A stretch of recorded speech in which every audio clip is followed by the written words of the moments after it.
Si me remonto a las alturas, allí tú estás. Si tomo la ala del alba y me voy al extremo del mar, ahí me guía a tus manos. Si me metiera a la profundidad, ahí tú envías la serpiente. ¿A dónde me iré de tu presencia y me esconderé de tu espíritu? En parte, hermano. Gloria a Dios. Toda parte está en Dios. Todo está en la mano de Dios. El universo entero está en la mano de Dios. Y yo encontré un dato curioso en estos días. Encontré que la Vía Láctea, Milky Way, tiene 100.000 millones de años luz de diámetro.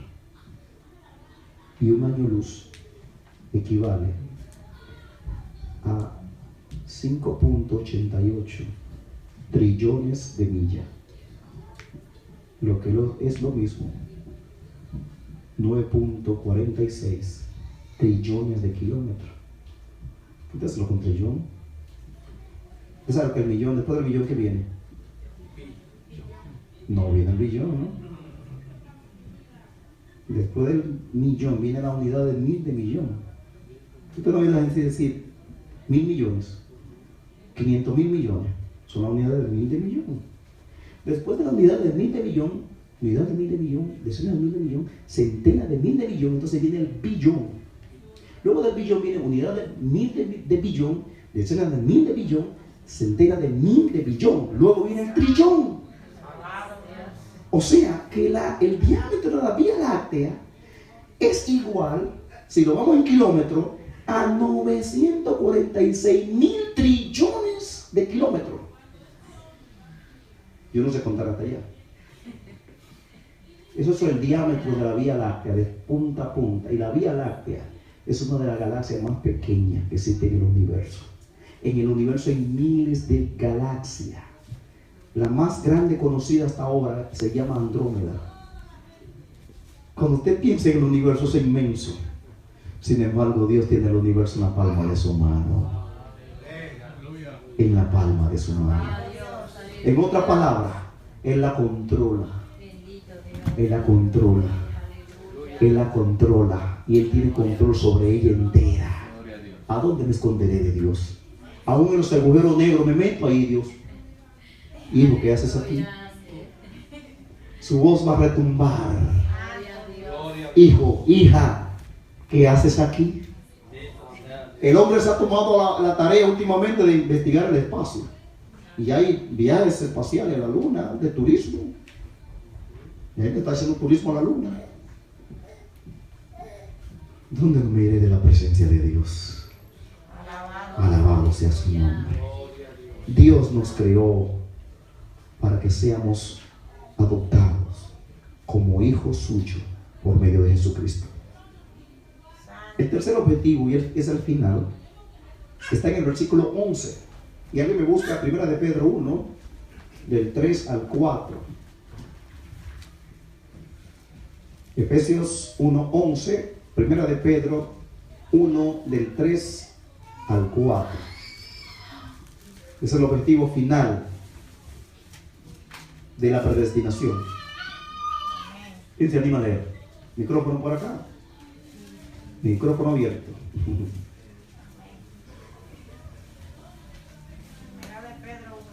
Primero Efesios 1:11.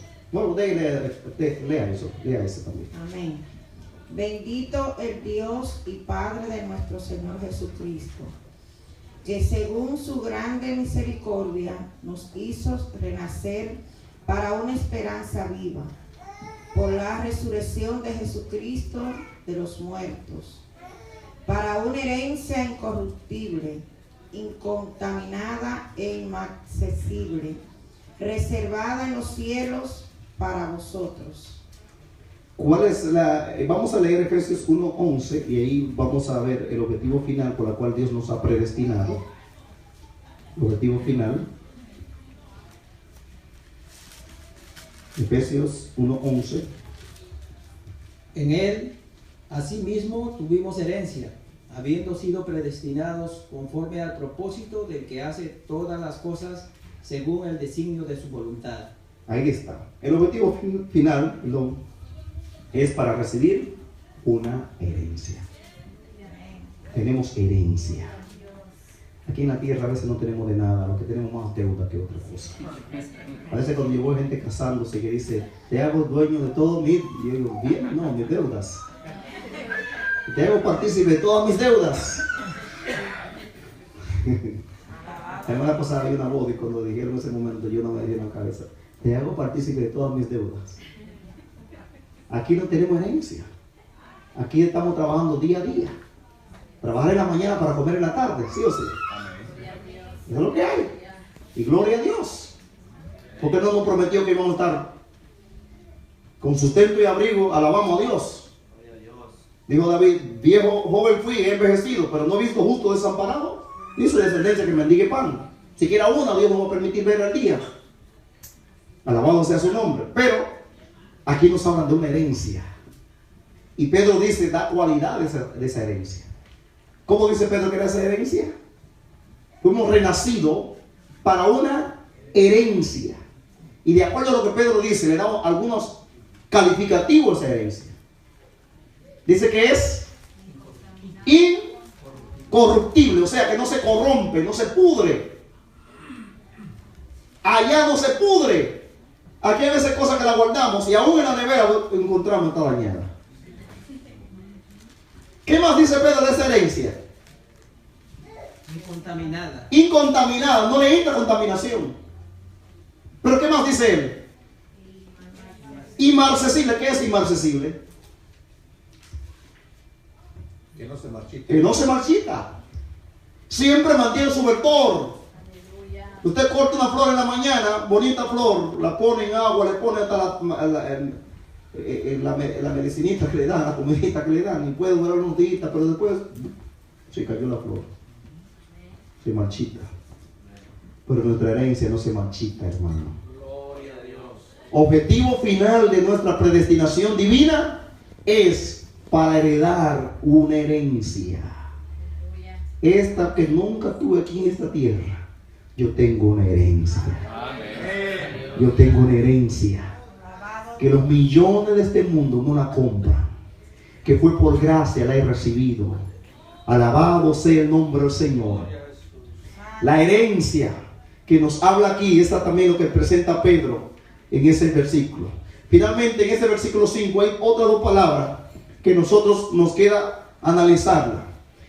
Y ahí está diciendo, si usted mira el versículo 5, volviendo atrás de Efesios 5, después que dice que fuimos adoptados como hijos por medio de Jesucristo, y dice que según el puro afecto de su voluntad. Según el puro afecto de su voluntad. La palabra aquí es la palabra eudokian, que significa buena voluntad, que de ahí viene de la palabra latina beneplácito, que también se usa en el versículo 9, y en ambos se debe traducir igual. Este término nos presenta la buena disposición que siempre existe de parte de Dios.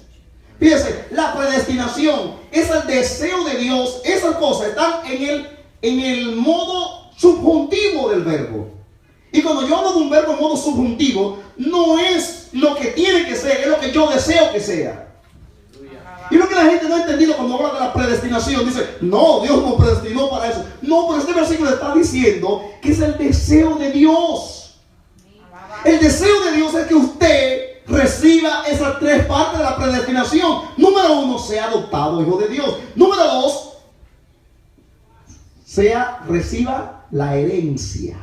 El objetivo instrumental, dijimos, el formal, dice, para alabanza de la gloria de su gracia. Dios quiere que todo el mundo le alabe, pero todo el mundo le alaba. Hasta a veces nosotros aquí no lo queremos alabar y somos evangélicos. Es el deseo de Dios. No está en modo imperativo, hermano. Los modos verbales, modo indicativo, comer. La acción termina en adherir, modo indicativo. Modo imperativo, come o comer. Comer, modo imperativo. Modo subjuntivo, comiera. Muestra un deseo. Si yo podría comer, si yo comiera eso. Modo subjuntivo. El modo subjuntivo indica el deseo de alguien. Eso está en modo subjuntivo. Lo que está diciendo que es el deseo de Dios que nosotros primero seamos para alabanza de su gloria. Segundo, seamos adoptados como hijos de Él. Y tercero, recibiéramos la herencia.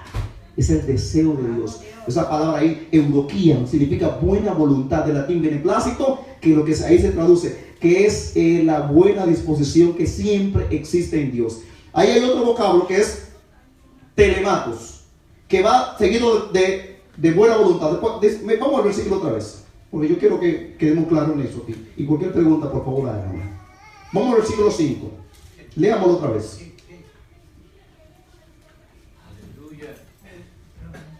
Versículo 5. Vamos otra vez. En amor, habiéndonos predestinado para ser adoptados hijos suyos por medio de Jesucristo, según el puro afecto de su voluntad. Según el puro afecto de su voluntad. Gloria al nombre del Señor. Cuando se habla de la palabra voluntad, es el vocablo telematos, que va regido de eudoquía, que es beneplácito, y significa la voluntad concreta. Eso es lo que Dios quiere, como se ve por la terminación mato, pero en forma de deseo benévolo, que luego lo vamos a estudiar más adelante. Lo que está mostrando ese pasaje ahí es que la predestinación, desde la perspectiva divina, está en modo subjuntivo, que es lo que Dios desea. No es lo que Dios ha establecido, acotado y terminado. Usted fue predestinado para eso, como por ahí dicen, el que nació para martillo, del cielo le caen los clavos. Es una expresión fatalista. ¿Usted ha oído la doctrina del fatalismo? El fatalismo enseña que no importa cómo tú lo hagas, aunque te vista de cera, moda te quedas. Es el fatalismo. Dice, no importa el esfuerzo que tú hagas, tú no vas a lograr nada. Pero vemos por la palabra de Dios que la Biblia le da un golpe contundente al fatalismo por donde quiera. El fatalismo enseña que fuimos creados sin propósito. Nuestra vida no tiene propósito. Y por eso te ve mucha gente por ahí andando como, total, comamos y bebamos que mañana moriremos. Entonces no oye la gente, no, como quiera, no vamos a morir. Fatalista. Hay que gozar aquí en la tierra, y gozar para ello es tener una cerveza en la mano, 2 mujeres al lado o 4, malgastar lo que hace, fumar, tener placer, tener vehículos. Eso es la vida para ellos. Comamos y vivamos, que mañana moriremos. Total, nos vamos a morir todos. Pero ¿y después de la muerte qué? Fatalismo. Jabes estaba frente a esa situación. El nombre Jabes significa dolor. Y él dijo, oh, si me diera bendición, si ensanchara mi territorio, y si tu mano estuviera conmigo para que no me cause dolor. Entonces Dios le otorgó a Jabes lo que él pidió. Mire, si usted en esta hora, quizás alguien te ha dicho, tú no sirves para nada, tú no vas a hacer nada en la vida, pero detente un momento en esta hora y dale tu vida a Jesucristo, y verás que tu vida será diferente. Verás que tu horizonte cambiará. Hay mucha gente que le han dicho, ¿para qué vas a la iglesia? Tú eres perdido como quiera, nadie sabe si se va a salvar. La Biblia me dice, si confesares con tu boca que Jesús es el Señor y creyendo en tu corazón que Dios lo levantó de los muertos, serás salvo. Yo confesé, yo creo eso, yo soy salvo. No le hagas caso al fatalismo, hermano. Yo creo lo que la Biblia dice. La Biblia es la palabra de Dios. Alabado sea su nombre. Es el deseo de Dios. Es el deseo de buena voluntad de Dios. El deseo ferviente de Dios es que nosotros aceptemos la propuesta de Él para que seamos predestinados y se cumplan en nosotros los 3 propósitos de la predestinación divina. Alabado sea el nombre del Señor. En el versículo 9 tenemos un nuevo vocablo que es protejo, que significa se habría propuesto. Leemos el versículo 9, por favor. Versículo 9.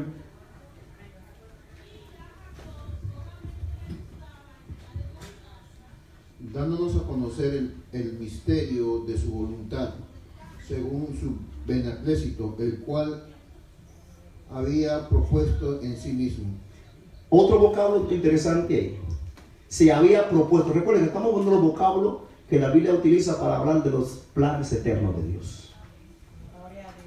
Está la palabra proorizo, que es la predestinación, que nos marcó línea, ¿verdad?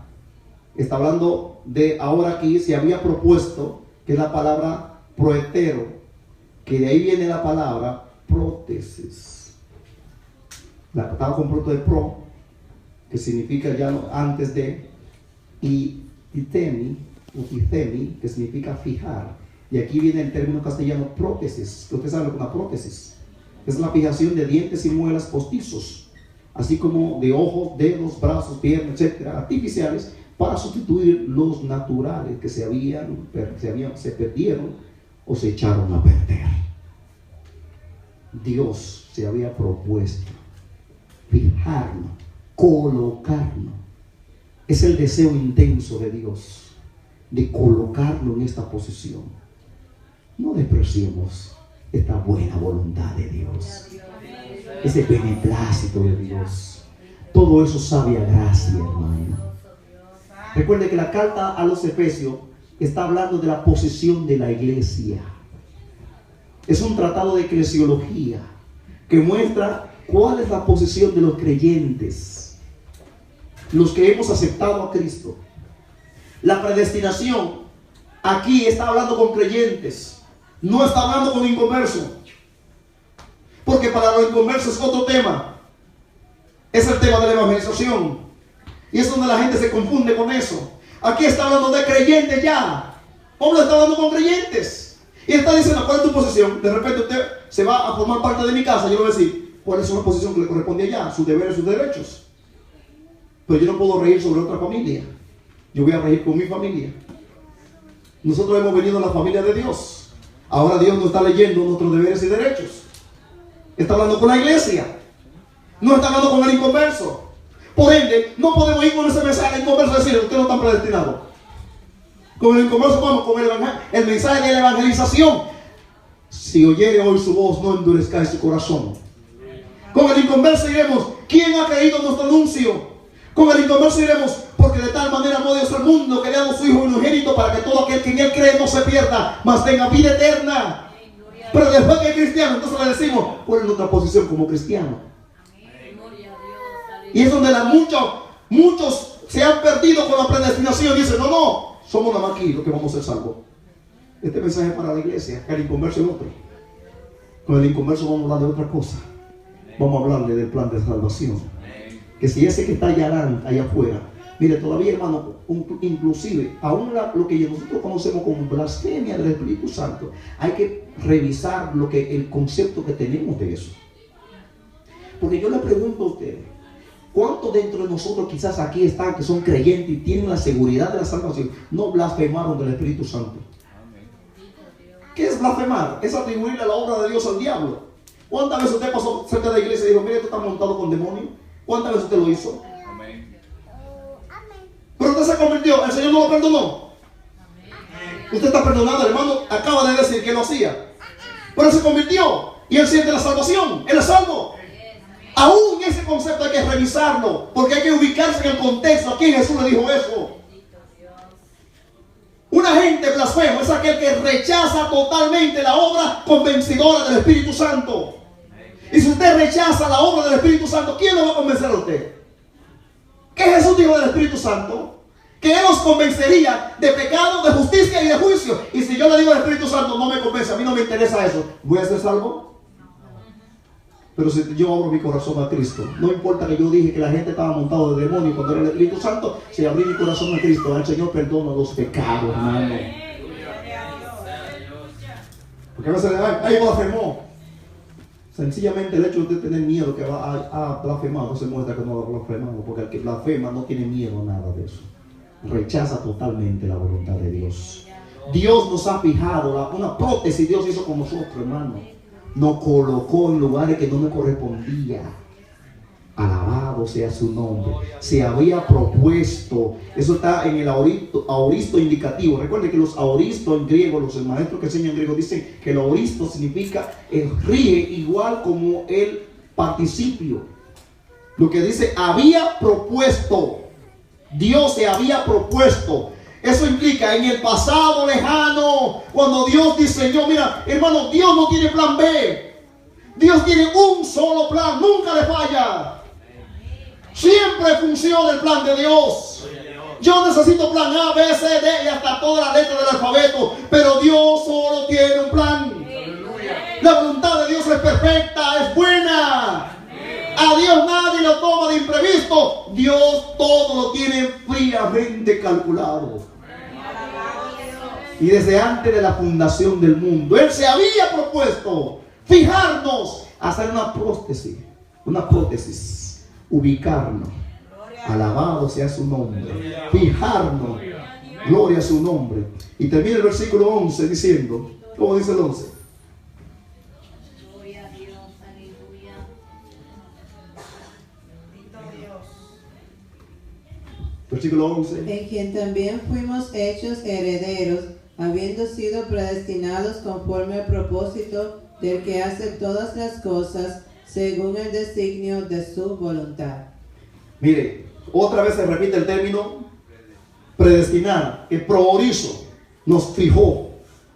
Habiendo sido predestinado, del verbo que ya analizamos en el versículo 5, que ahora se ve aquí en el aoristo del participio. Le dije que el aoristo funciona como un participio del participio en el lenguaje castellano, termina en ado, edo, ido.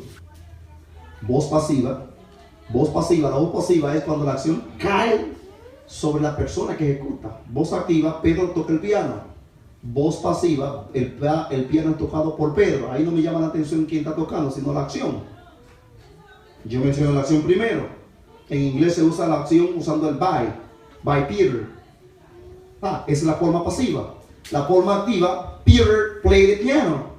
La forma pasiva, activa, esa es. Pero la forma activa de piano is playing by Peter.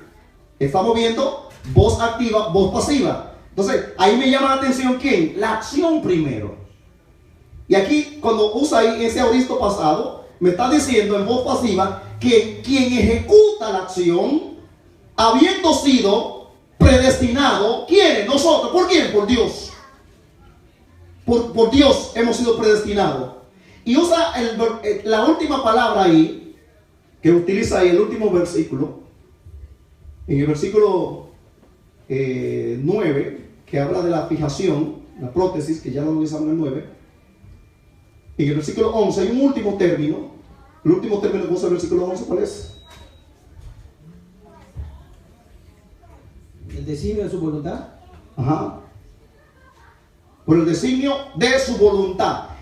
En sí, esta palabra griega, al final de la línea, ustedes la ven ahí, que significa, más bien, en vez de decir el designio de su voluntad, se debe traducir del que activa las cosas.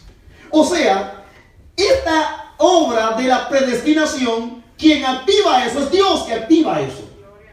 Ni siquiera somos nosotros, hermano.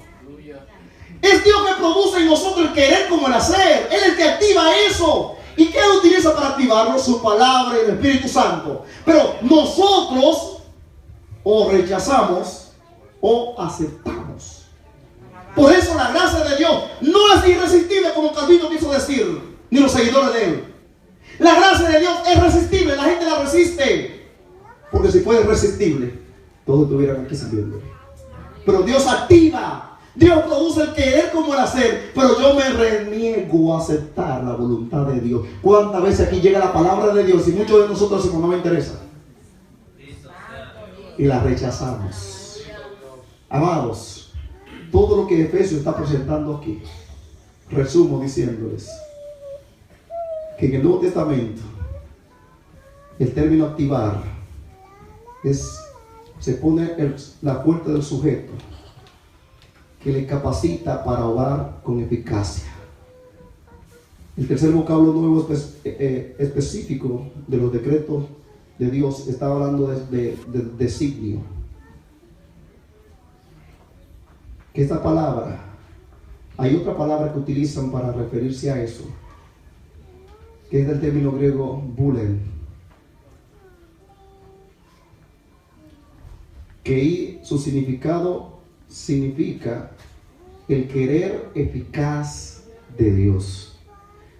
En otra palabra, todo lo que Efesios me está diciendo en el versículo 11, que la predestinación no es un acto de Dios de forma arbitraria, sino es la voluntad de Dios, es el deseo ferviente de Dios que nosotros seamos predestinados para ser adoptados hijos de Él, para una herencia, y para el otro objetivo primordial, para la alabanza de su gloria. En pocas palabras resumo así: todo eso que le dije durante toda esta hora es para decirle que la predestinación divina no es como algunos quieren sentar, decir que Dios predestinó un grupito para que se salve y otro para que no se salve. No importa lo que te haga, usted se va a perder. No es eso que Efesios está diciendo. Efesios está diciendo que es el deseo ferviente, la buena voluntad de Dios, produciendo. Él incluso activa. Él activa para que nosotros hagamos. Manda la palabra, manda el predicador, manda el evangelista, manda el tratado para activar eso en nosotros. Sin embargo, lo rechazamos. Pero el que lo acepta, entonces le va a corresponder todo lo que hay aquí. Usted va a ser adoptado hijo de Dios. Usted es para la alabanza de la gloria de su gracia. Es para que sea adoptado como hijo de Dios. Y es para que reciba, objetivo final, la herencia inmarcesible, que no se contamina, reservada en el reino de los cielos. Esa es la predestinación divina, no como la gente la quiere presentar. Y un último punto: esta predestinación, está Pablo hablándole a una iglesia que ya se convirtió. No está hablando con el inconverso, porque con el inconverso hay otro tema para él, y es el tema de la conversión, es el tema de la evangelización. Y todo aquel que acepta a Cristo allá afuera y comienza a vivir la vida cristiana, todo esto también se le va a adoptar a él. Él será partícipe de todas estas bendiciones. Que el Señor les bendiga, que el Señor les guarde, y ojalá entendamos por qué Dios nos ha predestinado. No es con un propósito sin un plan definido, sino con un propósito bien claro, bien definido, porque Él es que activa todas esas cosas por su buena voluntad. ¿Alguna pregunta?